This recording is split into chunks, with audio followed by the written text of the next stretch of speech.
لو كنتي واحدة من البنات أو الستات اللي بيعانوا من التعلق المرضي، لو كنتي واحدة رابطة حياتك بأشخاص مش بأهداف، جوزك أو ابنك أو بنتك، لو كنتي واحدة لاغية نفسك ولاغية حياتك علشان توفري الوقت وتوفري المجهود للناس اللي حواليك دي وتبقي شمعة بتحترق من أجل الآخرين، فالفيديو ده عشانك.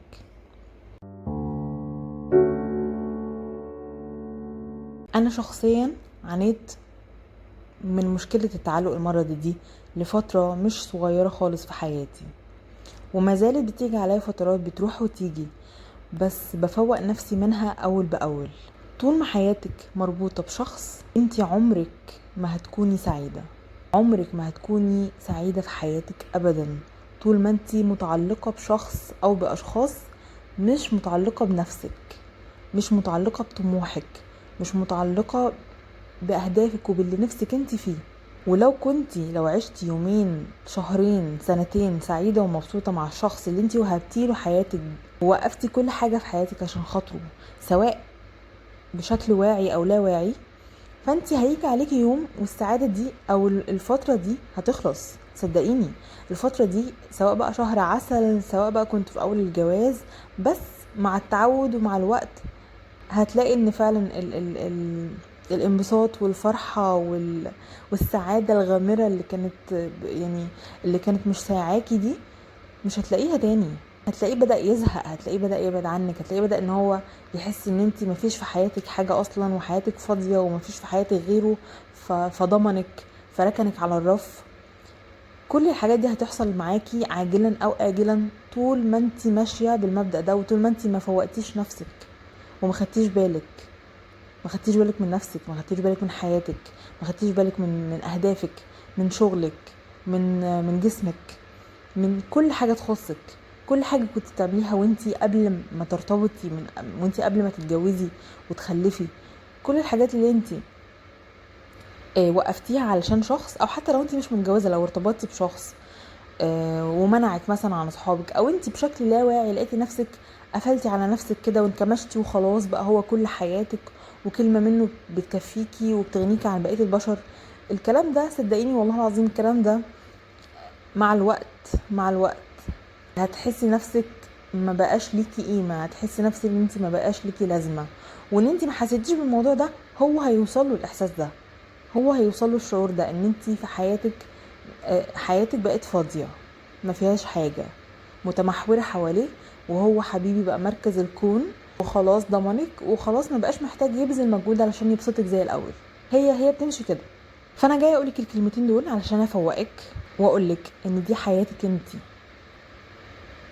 دي حياتك انتي البطلة بتاعتها، انتي السبورت بتاع نفسك. الناس بتيجي وبتروح على حياتك، بتدخل وبتطلع منها، بس انتي الاساس اللي هيفضل مكمل معاكي لحد ما تمشي من الدنيا دي.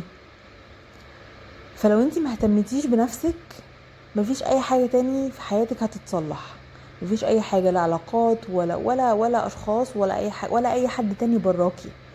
فهماني؟ انتي الاساس، انتي حجر الاساس بتاع الموضوع كله. ما تعتمديش على حد في سعادتك، ما تعتمديش على حد في انه يقولك كلمة حلوة او انه يديكي سبورت ودعم. ما تعتمديش على تشجيع خارجي، ما تعتمديش على كلمة حلوة، ما تعتمديش على كومبليمون، ما تستنيش اصلا من الناس ان هي تقولك والله ده انت جميلة وكيوت وحلوة جدا وامورة. لا، اعرفي انت قيمة نفسك بنفسك.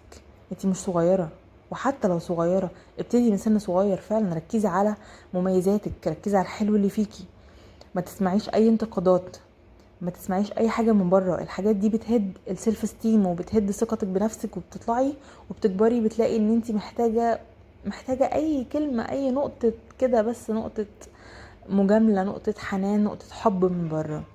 هتحسي ان انت يعني في شح في نفسك كده، نفسك شحيحة، ناقصك حاجة، وانت مش عارفة تحطي ايدك على ايه هي بالظبط، بس انت محتاجة اي حاجة من بره. دي حاجة سيئة جدا، سيئة جدا. لو انتي ما وصلتلهاش فاحمدي ربنا وابتدي اشتغل على نفسك ان انتي ما توصليلهاش، ان انتي تدعمي نفسك بنفسك تحبي نفسك، تشتغلي على نفسك. يعني لو عندك عيوب، عندك مشاكل، اشتغلي عليها، حليها، حاولي تقللي منها. ده مش عيب ابدا، لان مفيش حد فينا كامل. انا مش بقولك ان انتي ملاك من السماء، مفيش ملايكة على الدنيا، مفيش بشر بصفات ملايكة. كلنا عندنا الحلو والوحش، بس انتي شغلانتك ان انتي تركزي على الحلو اللي في نفسك وتحاولي تقللي من الوحش، ويبقى عندك سلام نفسي ان حتى لو حد جه انتقدك ما يهدش منك، يعني ما يقللش منك ولا يهد في ثقتك في نفسك. تبقى انت عارفه والله مسالمه، عندك سلام نفسي، وتقولي له فعلا انا عندي العيب الفلاني ده وبشتغل عليه، مش ارضاء ليك لكن ارضاء لنفسي. هي دي العقليه اللي انا عايزاك عليها، هي دي العقليه اللي انا عايزاكم عليها يا بنات، علشان ما نقعش في الحفره دي وما نقعش في الفخ ده. والفخ ده لما بتدخلي فيه بيبقى صعب عليكي قوي ان انت تستوعبي المشكله اساسها فين. يعني بيبقى صعب ان انت تحطي ايدك على اساس المشكله وتعالجيها، لان انت بتدخلي بتنغمسي كده في حته الاحتياج وحته التعلق، وان انا محتاجه، وان ليه مش بيقدرني، وليه مش بيكلمني، وليه مش بيبعت لي، ليه مش بيهتم بيا، ليه مش بيخرجني، ليه مش بيفسحني. يعني تخشي كده في دوامه فعلا انت مش عارفه تركزي فيها غير عليه هو، مش عارفه تطلعي، مش عارفه تسحبي نفسك. فلا، لا، انت في ايدك القرار وفي ايدك دلوقتي الحل، دلوقتي حالا حالا حالا.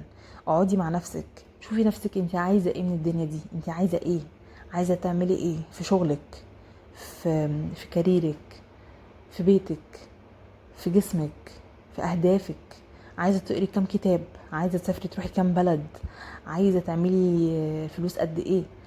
شوفي انت عايزه تعملي ايه، بتحبي ايه واعمليه، هوايتك ايه، ايه الحاجات اللي كنت بتعمليها زمان وبطلتي تعمليها دلوقتي. ارجعي كده مع نفسك حطي نفسك اولويه حياتك، ساعتها هتلاقي كل حاجه تاني بتجيلك لحد عندك تحت رجليكي. وللناس اللي حابه تشتغل اكتر على موضوع التعلق وتعالجه من جذوره، هسيب لكم في الديسكريبشن بوكس لينك الكتابين من وجهه نظري انا حاسه ان هما من اهم الكتب اللي ممكن تقريهم في المجال. كتاب بيتكلم عن التعلق، وكتاب تاني بيتكلم عن السيلف استيم او تعزيز تقدير الذات. افتحوا اللينك وحملوا الكتب على طول دايركت بدون اي حاجه، ويا رب تستفيدوا بيهم. اشوفكم في الفيديو الجاي.